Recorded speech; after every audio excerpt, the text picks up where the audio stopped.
Hi, this is Hank reporting from Kyiv, and this is my update on Russian-Ukrainian war. Let's see what happened around Ukraine in the last 24 hours. What was the plan for Kharkiv? Large catch in Lugansk. Factory of death. Belarus Flex. 10 African mercenaries for $1. All Ukrainian thermal power plants are damaged. The situation in the Kharkiv region near the northern border has stabilized.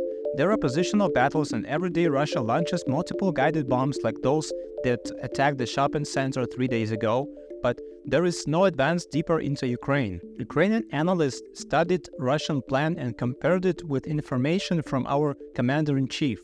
On this map, they showed the outlines of what Russian army was planning at the start of this operation a few weeks ago.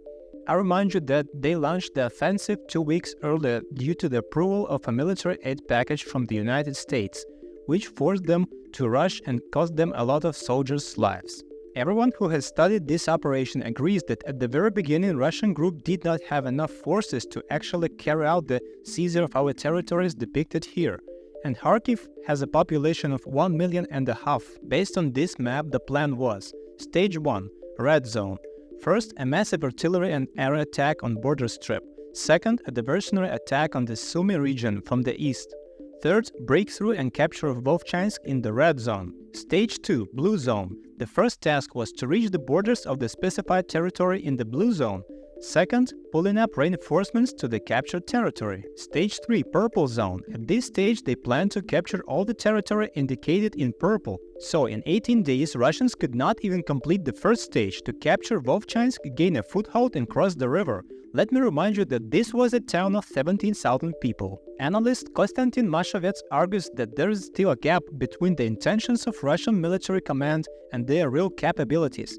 In 2 years, they have not learned to look at facts, but are still guided by their dreams.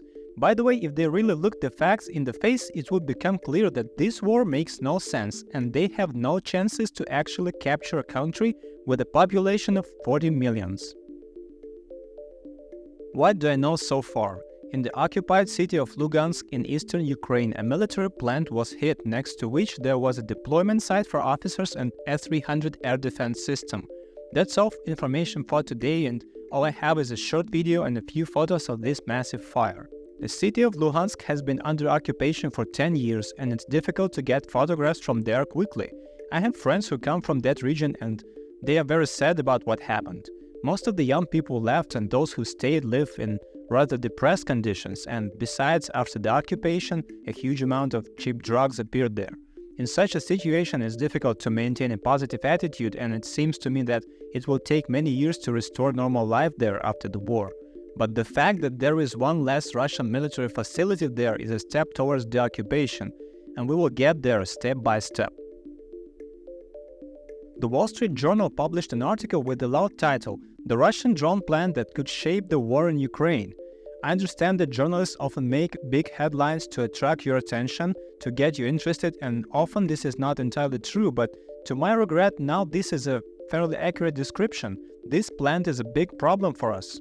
VSJ writes that the plant uses Iranian technology and also hires workers from East Africa. At the end of April, the plant's schedule was ahead of production, delivering 4,500 drones to Russian army. The company also produces scout drones which photograph the positions of armed forces of Ukraine from above. In good news, we're pretty good at shooting down Russian drones.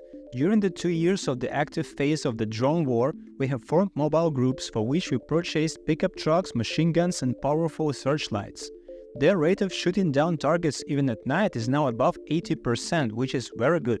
Not only Russia and Iran produce drones to attack fortified objects. If you follow the news, you have seen how many things we hit with Ukrainian-made drones. Just yesterday, a drone hit a target 1,800 kilometers away, and it will be more powerful than those Shaheds. Also note that the territory of Ukraine is many times smaller than the territory of Russia, and we need to hit them from a greater distance. It seems that in this war, our chances are lower in all aspects. We have less people overall, we have less resources, we have less vehicles and rockets, we have much less airplanes, and it's a miracle how we are still holding for the third year of active phase of the war.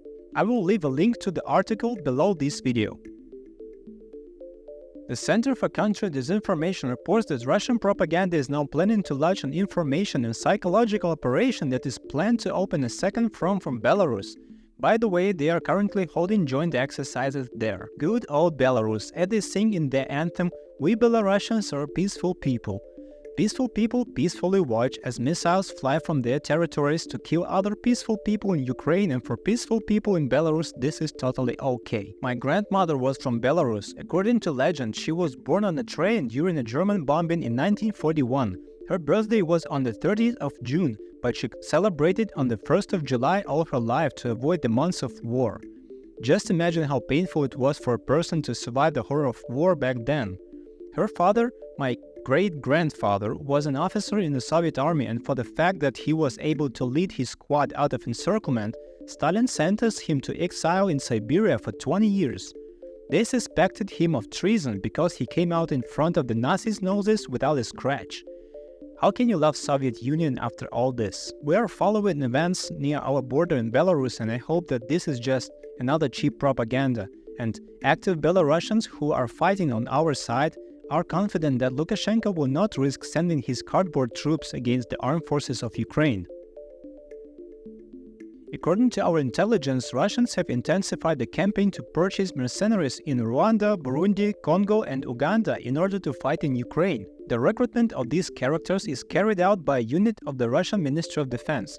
They promise a salary of $2,200, medical insurance, yeah, that same famous Russian punitive medicine. And in the future, they will give a Russian passport to the bandit and his family. Before this, mercenaries from Nepal deserted due to brutal treatment from Russians and not being paid. Who would have thought? I want to draw your attention to the fact that for a poor resident of a distant African country, $2,000 sounds like a gift from the gods, but there is a catch as always. The booklet published by our intelligence service says money is paid in Russian rubles. That is receiving not $2,000, but an amount that is a multiple of $2,000 at the rate that is beneficial to Russia. In reality, it will be about $1,500, and it's not a fact that they will be paid.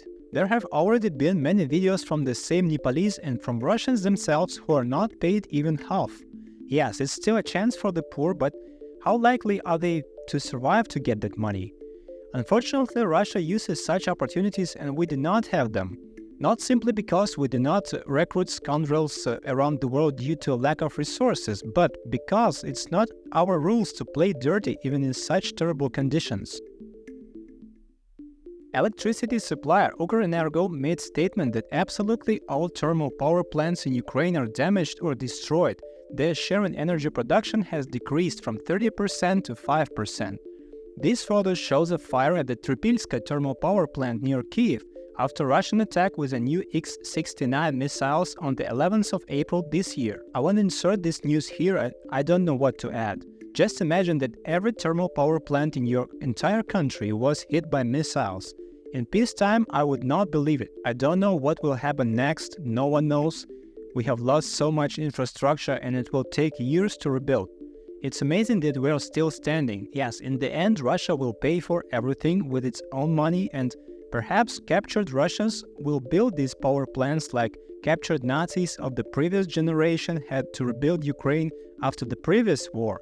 You understand who I'm talking about. It's just crazy to experience all this, and it's crazy that people in power cannot just help us rebuild a defense so that Russian missiles won't fly here.